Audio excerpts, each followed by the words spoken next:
এই বাড়িটাই তো মনে হইতেছে। ঢিল মার। আমি না এই প্রথমবার দেখলাম যে কোনো মেয়ে মানুষ আসছে কোনো ছেলে মানুষের বাড়িতে ঢিল মারতে, তাও আবার এত রাতে।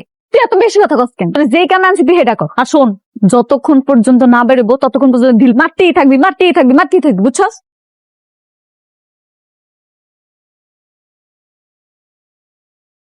হাই মেয়ে, তোমরা কারা?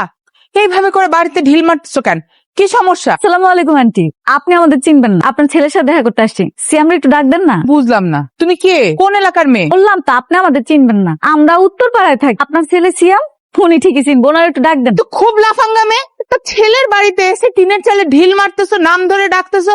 আই মেয়ে, তোমার সমস্যা বুঝছি, আপনি ডাকবেন না তাই না? আমি ডাক দিতেছি। সিয়াম, সিয়াম, সিয়াম। তুমি? কি ব্যাপার, এতক্ষণ ধরে ডাকতেছি, আপনি কি শুনতে পান না? জরুরি কথা বলতে আসছিল, এটা তার মুখে বলতে পারবো না, এই জন্য চিঠিতে লিখে নিয়ে